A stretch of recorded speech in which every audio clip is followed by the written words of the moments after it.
Este é o quinto bloco, né, do estudo do panorama bíblico, e nós havíamos dito no bloco anterior a respeito da divisão da Bíblia em capítulos, que isso foi no século XIII, tá? E agora já facilitou bastante, porque como ela não tinha divisão, ela passa a ter divisão de capítulos, e depois de quase 300 anos, a Bíblia ela foi dividida em versículos. Olha, ela era integral, inclusive quando se fez a Bíblia, ou se iniciou o estudo da Bíblia, eram juntadas partes escritas, né, que davam continuidade aos livros, mas era difícil para aquele que não sabia, que não tinha conhecimento, ou aquele que era leigo para ler, porque ficava difícil você achar as passagens. Então, com a instituição de capítulos, isso facilitou. E em 1550, 51, facilitou ainda mais quando um teólogo chamado Robert de Tenier, ele institui a divisão por versículos, que é o que nós temos hoje.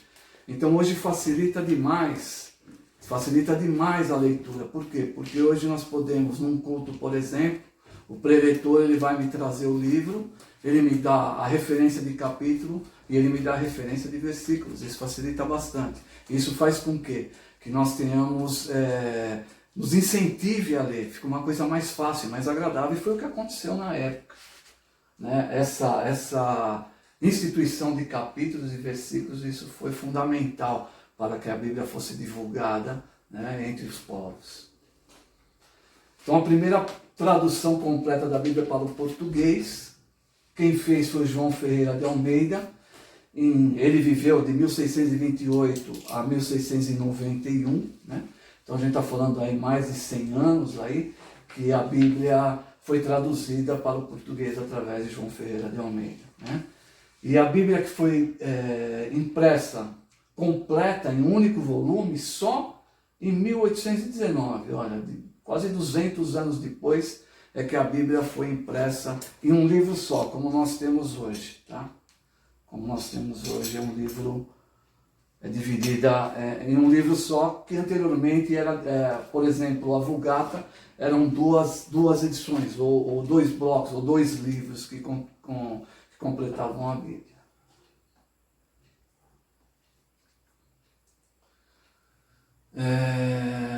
Aqui nós vamos falar um pouquinho sobre as traduções que nós conhecemos aqui no Brasil, né? Através da Sociedade Bíblica do Brasil, que são as traduções que nós temos acesso hoje aí, que nos facilita entendimento. Por que houve essas traduções? Para trazer uma linguagem moderna, uma linguagem que fosse mais, de uma forma melhor entendível aí, o que era passado através da Bíblia. Então a RC é uma tradução da Sociedade Bíblica do Brasil. A RC é Revista e Corrigida. Ela foi lançada em 1948, tá?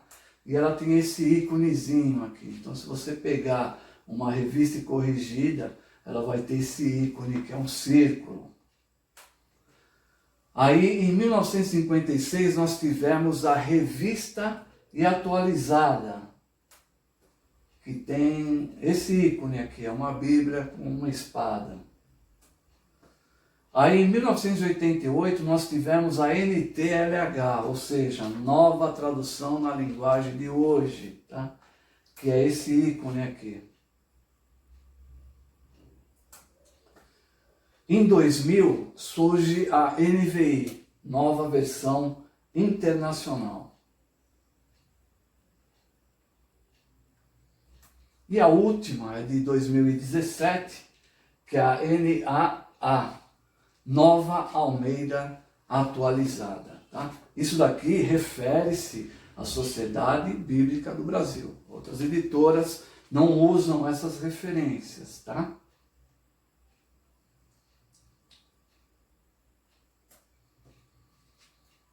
Com a facilidade, o acesso de leitura da Bíblia, o que ocorreu, né? Ocorreu uma popularização da Bíblia. Então, quando nós passamos a estudar a Bíblia, nós queremos entender a cada vez mais o nosso Deus. ou buscá-la cada vez mais, a presença do nosso Deus.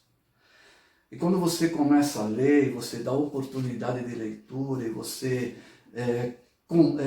traz uma condição de facilidade para que as pessoas venham ler a Bíblia, obviamente começam a ter alguns questionamentos, né? E através desses questionamentos, estudiosos, eruditos, né, começaram a lançar Bíblias de estudo, tá? Que nada mais nada menos é a Bíblia normal, sem qualquer alteração, porém, os comentários, as Bíblias de estudo, como vocês sabem, ela tem os comentários, né? Então, cada autor faz o seu comentário, tá? Então, através disso, começaram a surgir as primeiras Bíblias de estudo. A primeira delas foi a Bíblia de Genebra. Durante o reinado da Rainha Maria I da Inglaterra, em 1553, 1558, um número de eruditos protestantes fugiram da Inglaterra para Genebra, na Suíça, um dos poucos lugares no mundo em que se professava a fé protestante livremente. As anotações, que são uma parte importante da Bíblia de Genebra, são de caráter calvinista e puritana. A primeira edição completa, com uma nova revisão do Novo Testamento, surgiu em 1560, mas não foi impressa na Inglaterra até 1575.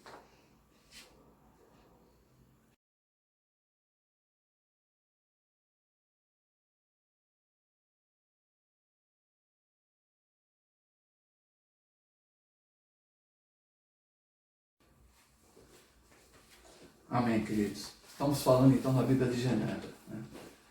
A Bíblia de Genebra foi uma das primeiras, acho que a primeira a ser uma Bíblia de estudo. E só que ocorre o quê? Ocorre que o conteúdo dela, dos comentários, né? Se você pegar os comentários da Bíblia de Genebra, ela vai ter um caráter calvinista, né? Que não é nossa linha de profissão, não é a nossa linha teológica, tá? Então, a Bíblia de Genebra foi a primeira Bíblia de estudo. Depois dela nós tivemos, aí segue aí a Bíblia de Genebra, tanto que vocês vão perceber que esse ícone aqui da Bíblia é o ícone da igreja presbiteriana, tá? Que eles defendem a predestinação. Tá aí. Convém estudar, ter a Bíblia de Genebra? Convém, desde que você consiga discernir, né, a nossa linha, que é a linha do livre-arbítrio, né, da linha calvinista, né, que é a predestinação. Convém comprar? Não indicaria não, indicaria a próxima, que é King James. Tá? King James é uma tradução, quem fez foi o rei James da Inglaterra, no século XVII. Tá? A data da publicação dela é de 1611, eu até tenho ela aqui, vou mostrar para vocês. Essa é a King James, tá? De 1611, a tradução dela é de 1611, tá? Ela tem a mesma linha nossa, né? Uma linha do livre-arbítrio, que nós tenhamos uma visão não calvinista, né? E ela foi feita por um rei inglês, e é interessante porque, como a tradução é de 1611, ela tem assim versos que não perderam, de acordo com as traduções, não perderam o sentido original da palavra. Então, se fosse para te indicar uma Bíblia de estudo, eu indicaria para você a Bíblia King James, tá? Mas é obrigado a ter? Não. Se você tiver interesse. Tá? Hoje você tem acesso na internet a várias traduções aí. Só toma cuidado para você não ser mal influenciado, ou ser mal influenciado, é uma palavra forte, né? Mas você não interpretar de uma forma diferente, né, a sua linha teológica. Tá? Tá aí, ó, King James, ó, 1611. E aí tá, o interior dela, até a minha aula, se vocês tiverem oportunidade, eu passo para vocês, vocês vão olhar. É bem legal, bem ilustrada. E a tradução dela é, olha, bem próxima aí da original, tá? Outra, trinitariana. Trinitarianismo é o ensino que Deus é triuno, que ele tem se revelado entre pessoas coiguais e coeternas. Durante grandes divergências dos membros da Sociedade Bíblica Britânica Estrangeira, em Londres durante o ano de 1831, uma votação foi realizada de mais de 2.000 pessoas se reuniram para fundar a Sociedade Bíblica Trinitariana em Exeter Hall, Londres, Inglaterra. O que é a Trinitariana? É a que defende o Deus triuno, né? Pai, Filho e Espírito Santo. Está aí. Essa daqui é uma Almeida fiel, corrigida fiel. Tá?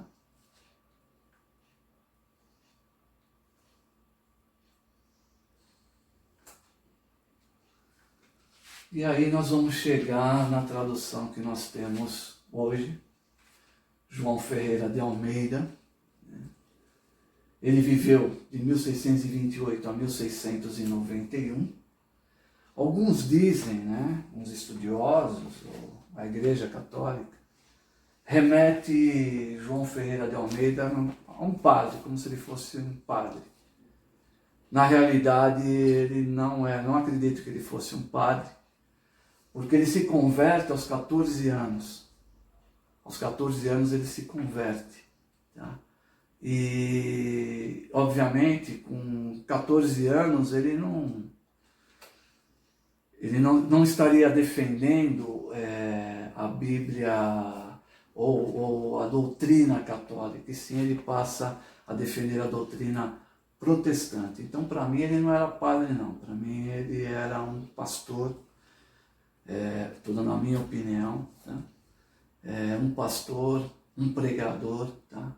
E ele que traduz a Bíblia para o português, tá? A Bíblia que nós temos acesso hoje. Então, quando você pega a sua Bíblia, João Ferreira de Almeida, ele era um português e ele foi o primeiro a traduzir, tá, a Bíblia para o português. Existem maiores detalhes, mas não convém agora a gente expor para vocês.